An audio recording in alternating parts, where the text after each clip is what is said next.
about teacher workload impacting teacher burnout rates.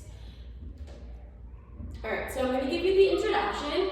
We're going to talk about the introduction, the importance of teacher burnout rate, what does burnout mean, and all of that stuff. So we get a little more familiarized with the term burnout and what teachers go through. We're going to talk about the background and rationale, basically what I found in my literature review and how that correlates with my findings.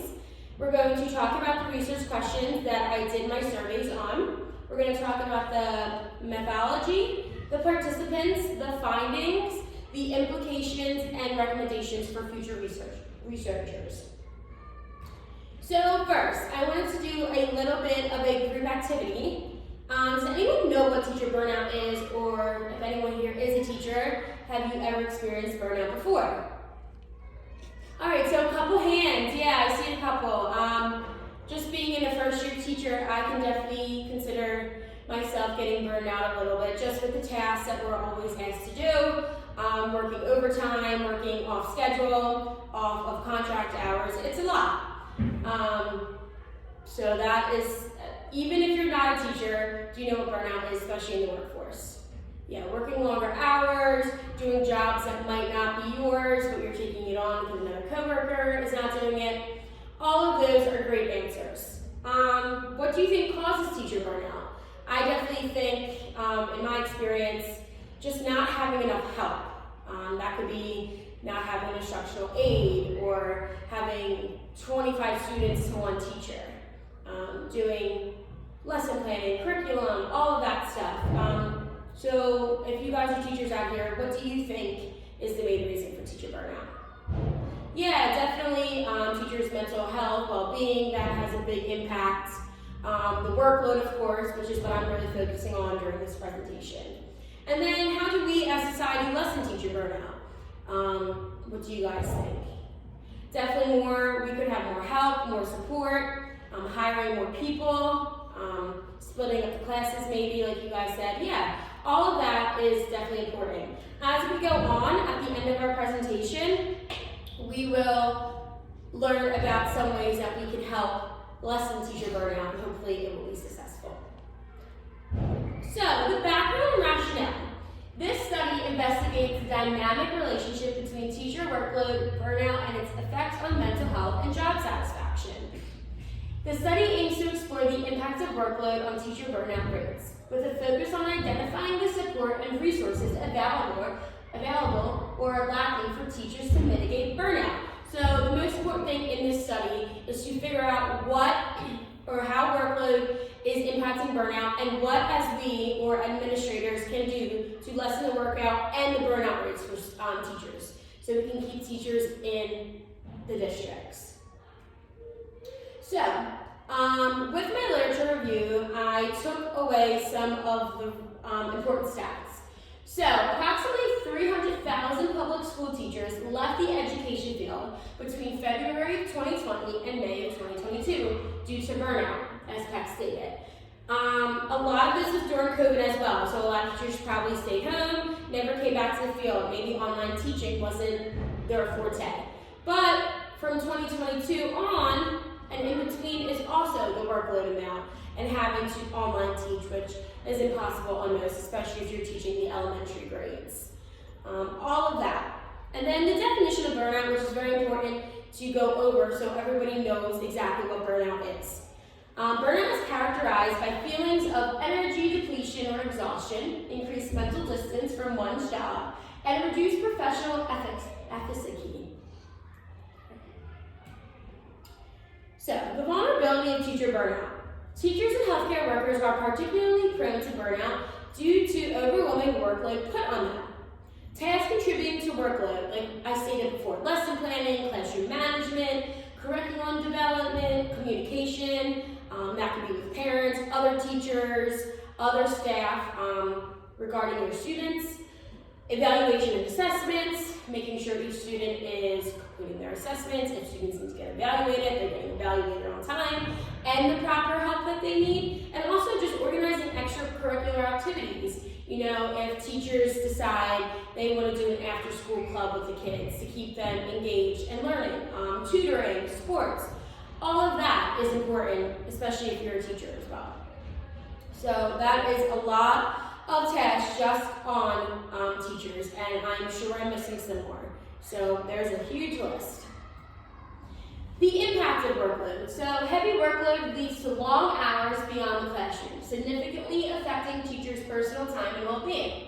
The average teacher works 53 hours a week, with 78 feeling they lack adequate planning time.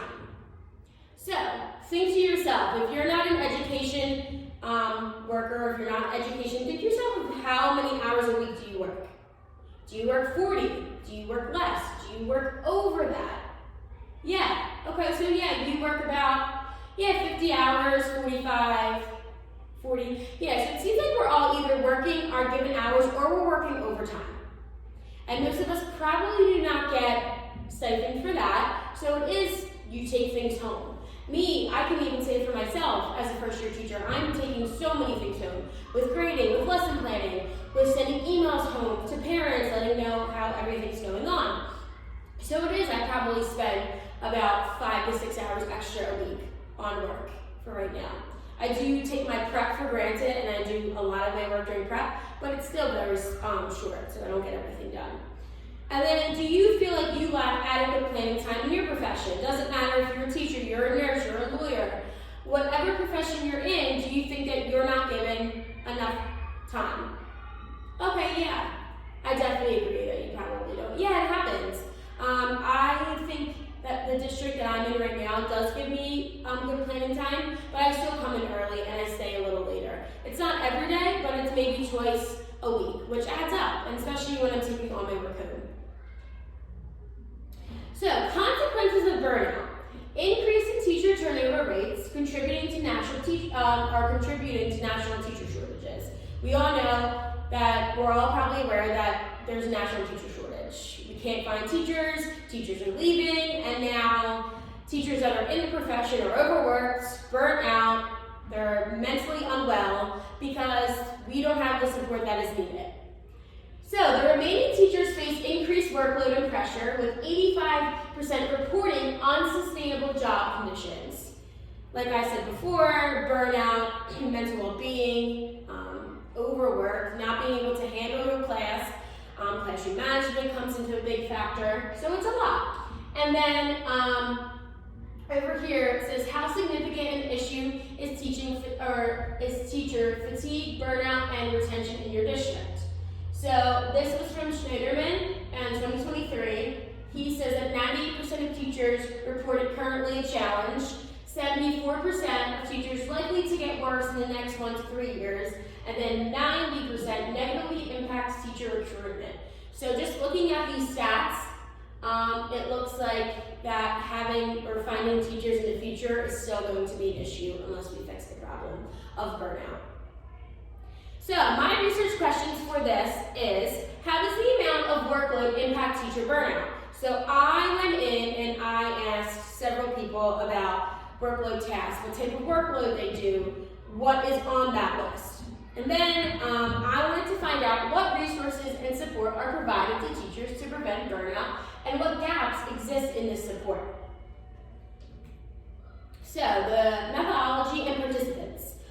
Utilizing mixed methods approach with online surveys distributed to 21st grade teachers and administrators to collect both quantitative and qualitative data on workload, classroom demands, administrative tasks, and stress levels. The study was focused on 21st grade teachers in a suburban area with demographics including 80% Caucasian, 20% African American, and a gender breakdown of 90% women and 10% men. So when I was student teaching, I was able to give out online surveys to 20 teachers in first grade, and I had them completed. It all talked about how many hours of work they do, how would they feel about being, do they ever feel overworked, do they feel like their job is unsustainable, how is their mental health going. So that is what I went more into during my survey. So, I picked a big topic, which is feeling overwhelmed. So here is a bar graph of all of my results of the question, teachers feeling overwhelmed by responsibilities. Teachers had the option to answer always, sometimes, or never. So after reading my graph and putting my data together, it says 55% of teachers sometimes feel overwhelmed by their responsibilities, 35% always feel overwhelmed, and then 10% never feel overwhelmed. So with that data, that did not surprise me. I had a feeling that I was going to have a majority of teachers state that they do feel overwhelmed with their responsibilities and their workload. And then another question I asked was workload manageability. How would you rate your overall workload in your current teaching position? So teachers had to pick in between 3 answers. They had manageable, not manageable at all, or somewhat manageable. So 65% of teachers find their workload somewhat manageable, 20% find their workload not manageable at all, and lastly 15% find their workload manageable. After reading this data, it really did surprise me that 65% of their workload was somewhat manageable. From all the teachers that I work with currently, I asked them this question as well, and they were like, no way, I definitely think that I cannot handle all this work. They stay up later, they stay at work later, they come in work later. So I don't know if it was because of the teachers I gave the surveys to have been teaching for years. That might have played a role in how they handle their workload. They might have better time management skills than new incoming teachers like myself. So that data did surprise me. And then the last one that I focused on was work-life balance. This also surprised me. So I asked teachers if they had a good work-life balance of teachers. So 80% of teachers said yes, that they have a great work-life balance. And then 20% of teachers said no, they do not have a healthy work-life balance. That surprised me as well.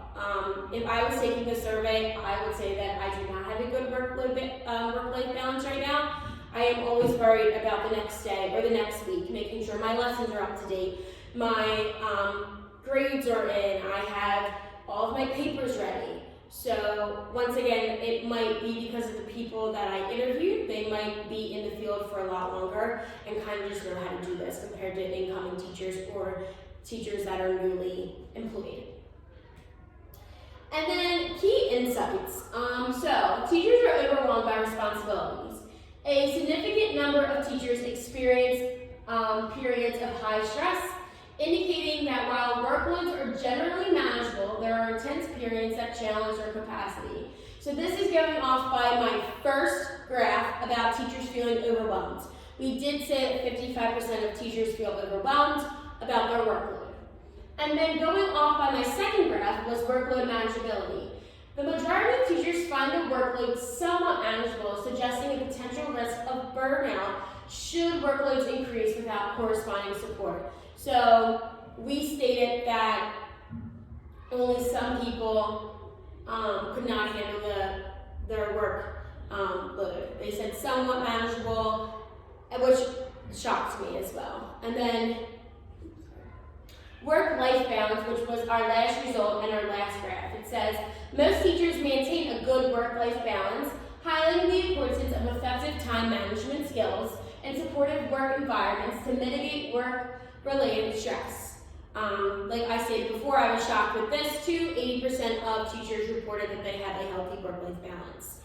And then the other 20% stated they did not. So they are the people that would need more of the supportive environments that I'm researching to help decrease teacher burnout. There were some implications during my research. Like I said before, I did an online survey that had 20 participants. Originally, I was going to do interviews and observations as well. The interviews were very hard to get because they were face-to-face, and it was hard to find a time when me and a teacher could meet.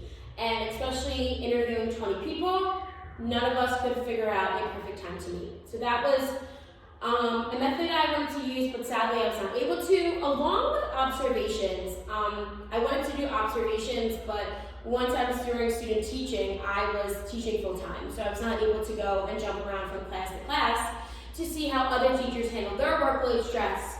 So I was only really able to see that what my mentor teacher was doing and how she was handling her workload. So I did do observations, but it wasn't enough data to put into my project. Of course, there's always going to be limitations when you give surveys. Mine was an online survey, so the identity of who was taking the survey could be different. I could have given it to the first grade teacher in the room next to me, but maybe somebody else took the survey for her. Maybe she didn't have enough time, or maybe she just wanted to get it over with and had someone else take it. So that would make my data not as reliable and valid. And then also, the response rate. It was very hard for me to get the responses that I needed on time. I had to constantly send up follow-up emails for the teachers saying, like, listen, you have about a week left. Please complete your survey and upload it so I can start with my research and my interpretation of my data. So, recommendations. Definitely enhance support from educational institutions, including professional development days, focus on time management, and teacher well-being is definitely crucial for mitigating burnout.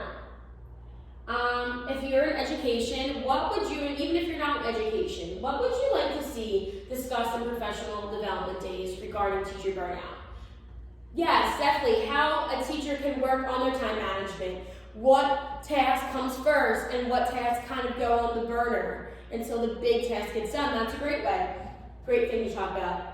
Mental health, that's also a great topic to discuss. Some teachers don't know how to take care of themselves because they are so wrapped up in their work and with the students that when they get home, their well-being is almost at zero. So yeah, ways that teachers can work on their mental health. It could be yoga, it could be meditating, it could be finding things that you like, or also just simply taking time for yourself. That is also another big thing that I would like to see given at professional development. And then, how should administrators go about time management skills? Do you think that they should hire more people? Do you think that people need to just worry about their own classroom? Yeah, hiring more people, that would be very effective, but right now, as we all said, and we all know, there's a national teacher shortage. So it's lucky if we're able to hire one teacher to fill up the first grade classroom, let alone hiring more instructional aides, or personal assistants, all of that would take into considerability. And then future direction. So for people that are wanting to do future research or on this topic, definitely the findings suggest a pathway for future research. Professional development and policy making in education fosters a supportive environment for teachers, ultimately reducing burnout rates. So after all the research that I found along with my literature review, it all has come up that teachers are experiencing workload burnout, and which is leading to teachers leaving the field of education. And so far, the only suggestions that people have came up with and that I found would be to have more professional development days, have more support from the administrators. We don't know really what that looks like. I've been to a couple different schools that had different PD days. They did talk about time management, but it still was not something that teachers could overcome. It was, okay, grab your calendar and make sure you write everything down. That's great, we could all do that, but that doesn't mean that I'm able to get it done immediately or get it done when I want to get it done. So, if there's future researchers out there who would love to do this topic, I definitely would advise you to go the way of what type of support do teachers need. That could be with workload, with burnout, with mental health, with classroom management, any of that. This is a broad topic that so many people can research and find further information. Okay, so that is the end of my presentation. I hope you guys enjoyed it and learned about teacher burnout and what teachers have to go through during their everyday life and job. If anyone has any questions, please feel free to ask them, or you can pull me aside at the end and I can discuss with you guys. All right, great. Thank you so much, guys. I really appreciate it. And then here are my references regarding my literature review. Okay, thank you.